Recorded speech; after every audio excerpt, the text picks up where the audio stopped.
Hello and welcome back to the channel where I provide regular cricket content on interesting subjects. Today's video is the first part of my greatest spinners of all time mini-series where I list who I believe to be the top spinners to have played Test cricket. I had initially planned for this to be a top 10 list, but I kept thinking of more and more excellent bowlers. So this therefore will actually be a 3-part series. Before starting, I think it is always important to set some ground rules, and the first one I am going to set is that the player must have been playing from 1960 onwards. I set this for a couple of reasons. Firstly, due to the fact that before then it wasn't really a global sport, so competition was limited. Secondly, the condition of the pitches was extremely different to today, leading to advantages and disadvantages. Finally, I like to review video footage, and prior to 1960 it was really limited. What I also would say is that this is the hardest list I have compiled to date. There are just so many variables in play. For example, how do you rate someone like Rangana Herath, who has over 400 wickets at 28? But away from home he was pretty toothless, with a strike rate of 80 and an average of nudging 40. Spin bowling is, as we know, extremely dependent on conditions, so for example Asian bowlers may have a slight advantage. So now all that cleared up, shall we get on with the video? Number 15, Swann. The English spinner had to wait 8 years between making his one-day and Test debut. He was eventually picked to play against India, at Chennai, and from that point he never looked back. He took 2 wickets in his first over and went on to become one of England's greatest spinners. In 60 tests, he took 255 wickets at a touch under 30 in a little more than 5 years. In fact, during his playing period he took more wickets than anyone else in the game.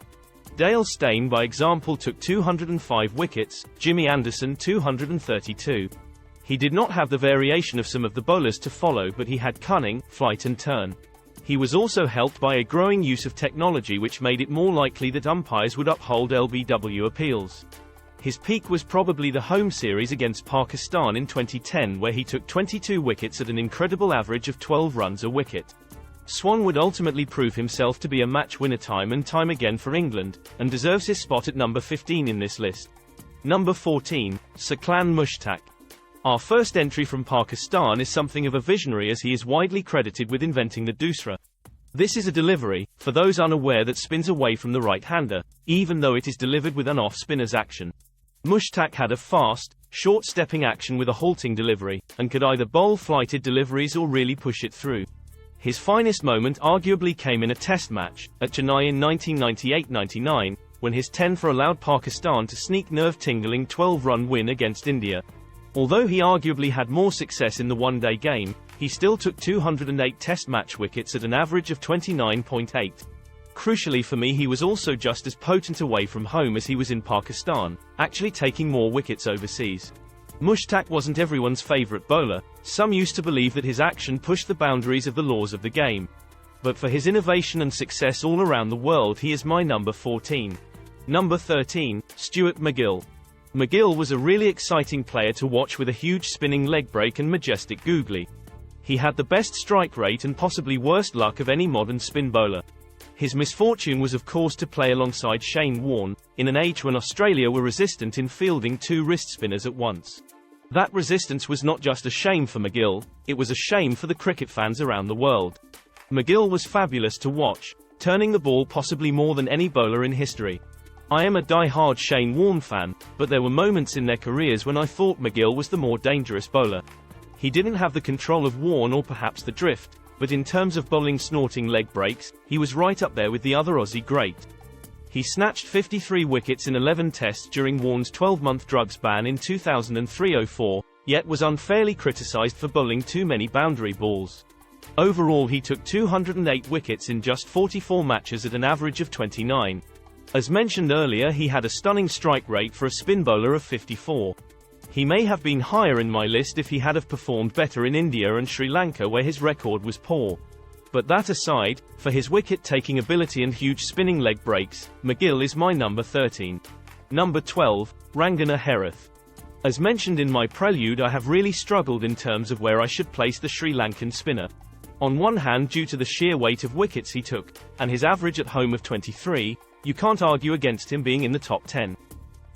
But it was just when Herath went on the road where he struggled. In England, for example, he averaged 45. In India he averaged an even worse 54. But ultimately Herath still took buckets of wickets overall, taking a total of 433 including 34 5-wicket hauls. When Murali retired, Herath stepped up to become Sri Lanka's go-to bowler. His unrelenting accuracy, and his ability to subtly vary his pace and flight made him a potent force. He was the leading wicket-taker in Tests in 2012, with 60 at an average of 23.61, thus proving conclusively that he had broken out of Murali's shadow. His finest moment in the Test arena came when he took 9 for 127 in Colombo in 2014 against Pakistan. He actually took 5 wickets in the second innings also. His performances contributed to his inclusion in the ICC World Test 11 in 2014. Ultimately, I think number 12 is fair for who is the leading left-arm spinner in the history of the game. Number 11, Bhagwith Chandrashekhar. The second leg spinner in my list was a rarity of his time in that he had great success abroad. He was the match winner for the Indians on multiple occasions. Sadly, a childhood bout of polio left his right arm withered, but Chandra didn't let this hold him back.